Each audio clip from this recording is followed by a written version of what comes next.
Bismillahirrahmanirrahim. Assalamualaikum warahmatullahi wabarakatuh.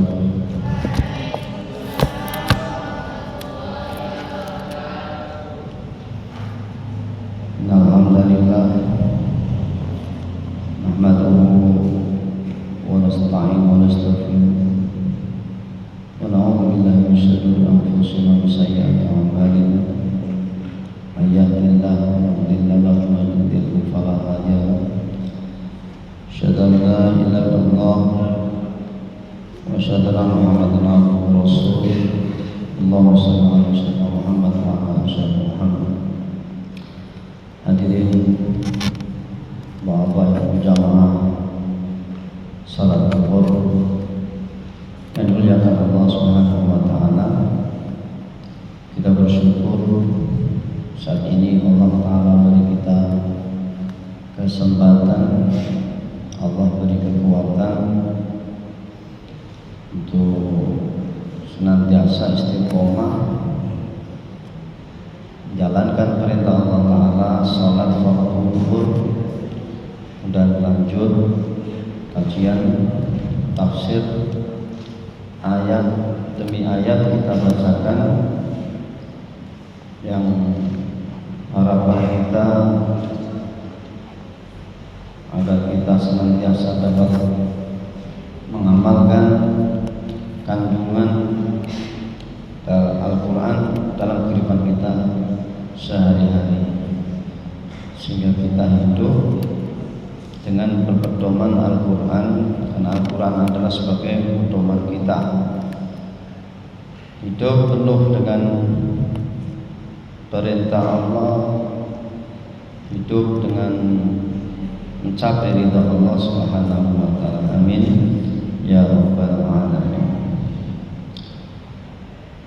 Kita lanjutkan pada surat Al-Anfal ayat 47. A'udzu billahi minasy syaithanir rajim. Bismillahirrahmanirrahim. Wa la takunu kalladzina kharaju min diyarihim bataran wa ri'a'an nas wa yasudduna an sabilillah wallahu bima ya'maluna muhit. Wala takunu kalladzina kharaju, dan janganlah kalian menjadi seperti kalladzina orang-orang kharaju yang keluar min diyarihim batara, dari rumah-rumah mereka. Batara itu dengan menolak kebenaran, dan wari'a'an nas, yaitu dengan penuh kesombongan. Wa yasudduna an sabilillah, dan menghalang-halangi dari jalan Allah Ta'ala. Wallahu ma ya'maluna muhit, dan Allah dengan apa yang mereka lakukan itu mengetahui. Hadirin jamaah yang dimuliakan Allah Subhanahu wa taala, pada ayat sebelumnya kita bacakan, terkandung di dalamnya adalah adab-adab ketika bertemu dengan pasukan musuh. Ya ayyuhalladzina amanu idza laqitum fi'atan fathbutu. Ada beberapa adab ketika kita bertemu dengan musuh. Ini Allah Ta'ala mengajarkan kepada hambanya, hamba-hamba orang-orang mukmin, ketika berhadapan dengan musuh. Ini yang pertama adalah kita hadapi. Fathbutu, tetaplah bertahan, jangan kita lari. berhadapan dengan musuh, maka kita hadapi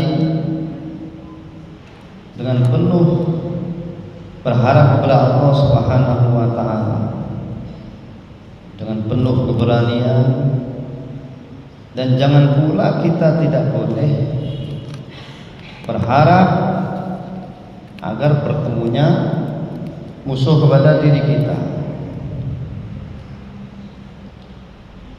Maka pada suatu hari an-tadhur fi qadiyati laka fil azim, Nabi berkata pada suatu hari ketika matahari bergeser, Nabi berkata kepada sahabatnya, ya Yunas la tatamannau liqa'al aduwi, janganlah kalian semua berharap-harap bertemunya musuh. Was'alullah al-afiyah, tapi mintalah kepada Allah al-afiyah, keselamatan. Fa idza laqitumuhum fasbiru, maka ketika kamu menemui musuh fasbiru, maka bersabarlah. Maka bertahan dalam menghadapi musuh itu yang diharapkan. Jangan kita mundur.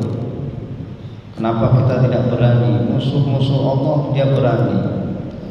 Dia sudah korbankan jiwanya, dia sudah korbankan hartanya. Kalau mati pun ya masuk neraka. Mereka pun berani, sedangkan diri kita ketika kita berani, jiwa raga kita beranikan diri untuk melawan musuh-musuh Allah Ta'ala. Harta kita ketika habis, ketika menjalani peperangan, itu juga menjadikan pahala. Dan ketika kita mati, masuk surga. Maka itu pedoman kita. Yakini itu, ketika kita menang, hidup itu mulia, kita mati juga masuk surga. Maka tetap bertahan, janganlah mundur ketika menghadapi musuh. Yang kedua adalah fadhkurullah katsiran la'allakum tuflihun. Kemudian berzikirlah kepada Allah dengan zikir sebanyak-banyaknya. Kita telah ketahui Allah katakan ala bi dzikrillah tatma'innul qulub. Ketahuilah bahwasanya dengan berzikir ini hati akan menjadi tenang. Maka banyak di waktu kapan saja ya kita dalam keadaan berbaring, dalam keadaan kita duduk, dalam keadaan kita berdiri ya, kita ingat pada Allah Ta'ala, senantiasa hati kita tenang. Sehingga nanti dengan kita melakukan itu, ketenangan muncul dalam hati kita, sehingga merasa bahwasanya kita itu butuh kepada Allah Subhanahu wa taala. Kita selalu ingat pada Allah Ta'ala, sehingga Allah Ta'ala berikan kenyamanan pada diri kita.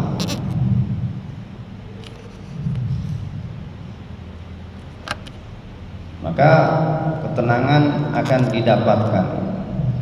Sehingga dalam peperangan pun dibutuhkan selalu zikir kepada Allah Ta'ala, ingat kepada Allah Ta'ala, sehingga nanti muncullah kesabaran pada diri kita. Kalau orang yang tidak pernah berzikir, hati gundah ya, hati tidak tenang, hidup meskipun banyak harta, orang memandang kita itu sebagai orang yang paling nyaman di antara orang-orang yang lain, tapi ternyata diri kita tidak ada kenyamanan. Ini barangkali karena kita tidak ada zikir kepada Allah Subhanahu wa taala.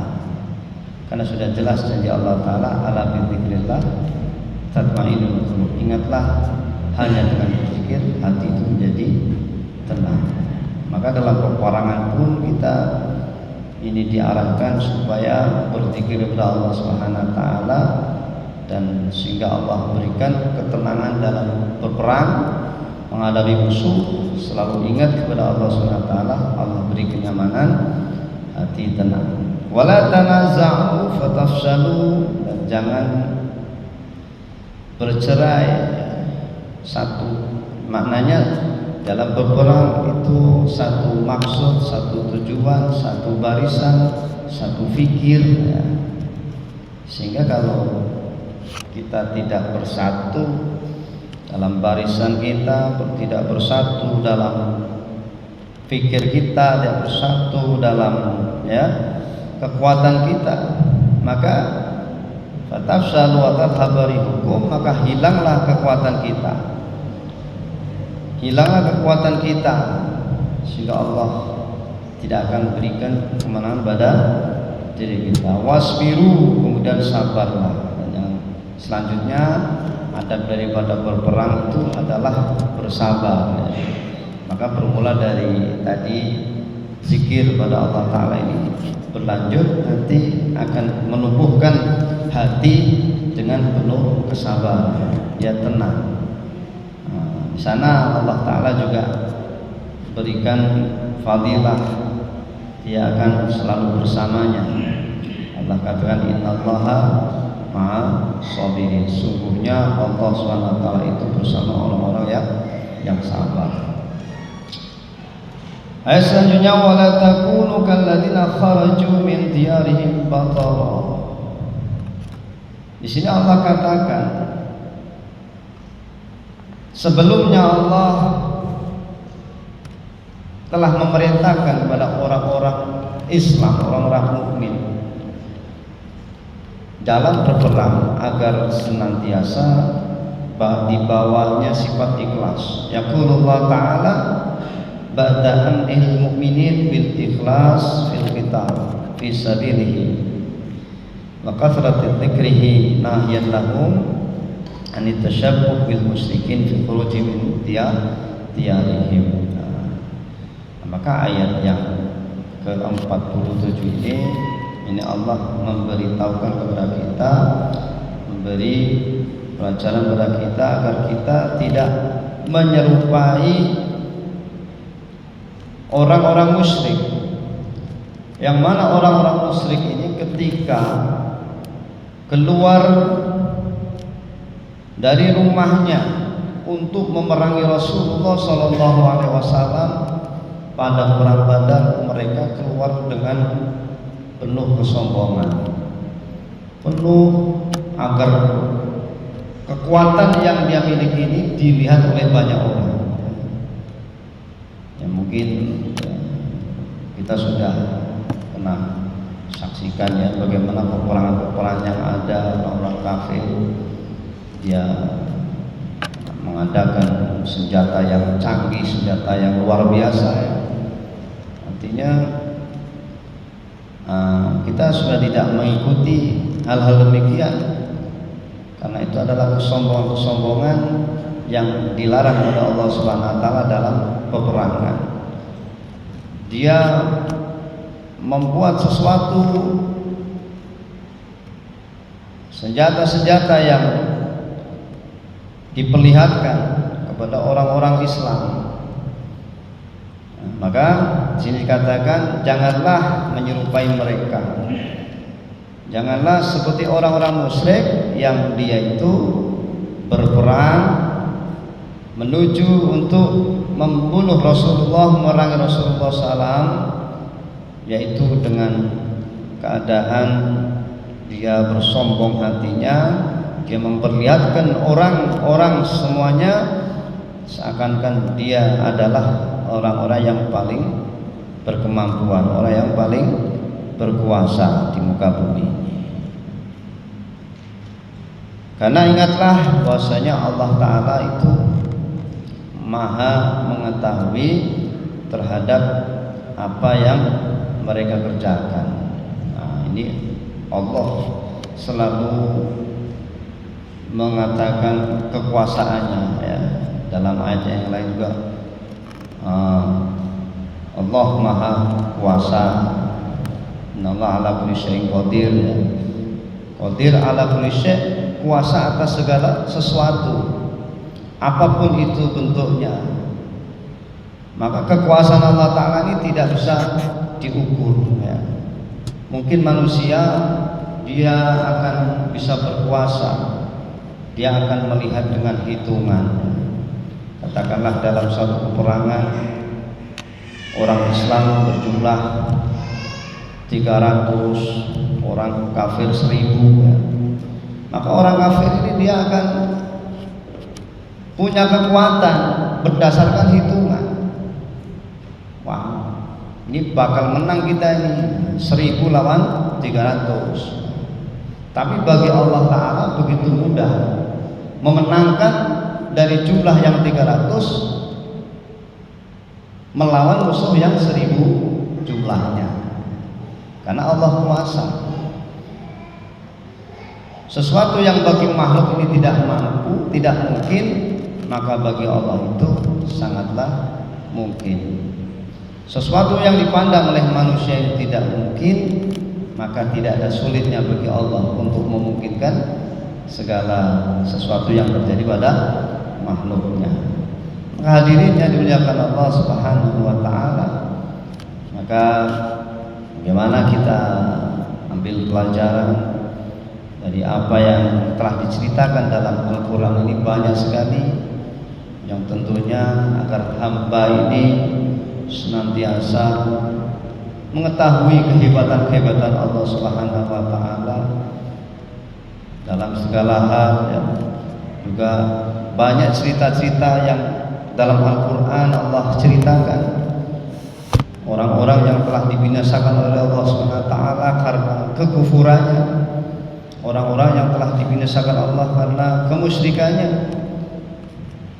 yaitu agar kita senantiasa dapat mengambil pelajarannya, sehingga kita bawa dalam kehidupan kita sehari-hari, sehingga kita hidup ini penuh dengan panduan, kita hidup penuh dengan aturan ya.